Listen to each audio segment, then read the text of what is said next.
भारतामध्ये एचएमपीव्हीचा पहिला रुग्ण आढळल्याच्या नंतर महाराष्ट्र सरकार अलर्ट मोडवर. आरोग्य विभागाने गाईडलाईन प्रसिद्ध केल्याच्या नंतर राज्याचे आरोग्य मंत्री प्रकाश आबिटकर गुरुवारी घेणार महत्त्वाची बैठक. महाकुंभ मेळाव्यावरती एचएमपीव्ही व्हायरसचं सावट. चीनमधून येणाऱ्या पर्यटकांवरती बंदी घालण्याची महंतांची मागणी. कुंभमेळ्यामधल्या महंतांनी पंतप्रधान मोदींना लिहिलं पत्र.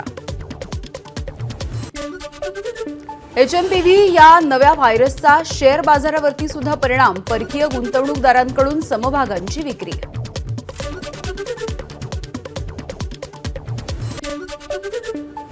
सरपंच हत्या प्रकरणामध्ये आरोपींना फाशीच व्हावी, पण आरोप सिद्ध झाले नसताना राजीनामा घेणं हे योग्य नाही. मंत्रिपद काय सहज मिळत नाही. छगन भुजबळांची प्रतिक्रिया. इथे लोकशाही आहे, ठोकशाही नाही. जरांगेंचं उपोषण सोडवण्यासाठी 4 ते 5 वेळा मुंडे गेले होते.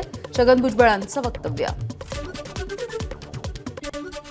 शरद पवारांचं मुख्यमंत्री देवेंद्र फडणवीसांना पत्र. बीड परळीमधल्या गुंडांपासून लोकप्रतिनिधींना धोका. सरकारने सुरक्षेचा आढावा घेऊन लोकप्रतिनिधींना सुरक्षा पुरवावी. पत्राच्या माध्यमातून मागणी.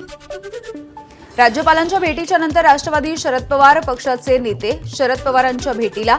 खासदार बजरंग सोनावणे, संदीप क्षीरसागर, जितेंद्र आव्हाड हे भेटीसाठी वायबी चव्हाण सेंटरवरती दाखल. देशमुख हत्या प्रकरणी पोलीस निरीक्षक प्रशांत महाजनांचे सीडीआर काढण्याची आमदार सुरेश धस यांची मागणी. प्रशांत महाजन यांची सध्या नियंत्रण कक्षामध्ये बदली. वाल्मिक कराडसोबत फोटो असणाऱ्या एपीआय महेश विघ्नेची एसआयटीमधून हकालपट्टी. जितेंद्र आव्हाड यांच्या आक्षेपाच्या नंतर उचलबांगडी. देशमुख हत्या प्रकरणामध्ये प्रामाणिक अधिकारी चौकशीसाठी नेमावेत. शहाजी उमप यांच्यासारखे अधिकारी नेमा. संभाजीराजे छत्रपतींची मागणी. सुरेश धस यांनी जाहीरपणे कोणतीही वक्तव्य करू नयेत. मंत्री चंद्रशेखर बावनकुळेंनी टोचले सुरेश धस यांचे कान. धस यांनी सरकारकडे आणि पक्षांतर्गत मंचावरती मत मांडावं. बावनकुळेंचं वक्तव्य. बीड खंडणी प्रकरणामध्ये सुरेश धस यांनी केलेले आरोप नितीन बिक्कड यांनी फेटाळले. वैयक्तिक कारणासाठी 2 वेळा धनंजय मुंडे यांची भेट घेतली, तर वाल्मिक कराड यांची कधीही भेट घेतली नाही. नितीन बिक्कड यांची प्रतिक्रिया. सरपंच हत्येच्या प्रकरणी धनंजय मुंडेंना मंत्रिपदावरून हटवण्याच्या मागणीसाठी राज्यपालांकडे सर्वपक्षीय शिष्टमंडळ. संभाजीराजे वडेट्टीवार, ज्योती मेटे, बजरंग सोनावणे, अंबादास दानवे, सुरेश धस यांनी घेतली राज्यपालांची भेट. देशमुखांच्या हत्या प्रकरणामध्ये जात आणू नये. जितेंद्र आव्हाड यांचं आवाहन. कलम 302 मध्ये वाल्मिक कराडला आरोपी करावं आणि धनंजय मुंडेंनी राजीनामा द्यावा. आव्हाड यांची मागणी. सरकार मुंडे आणि कराडला वाचवतायत असाही आव्हाड यांचा आरोप. संभाजीराजे छत्रपतींकडून मुंडेंच्या राजीनाम्याची मागणी. धनंजय मुंडे वाल्मिक कराडचे बॉस, त्यांचा राजीनामा घ्यायला हवा. याआधी सुद्धा अनेक नेत्यांनी आरोप झाल्यावरती राजीनामा दिलाय. संभाजीराजे यांचं वक्तव्य.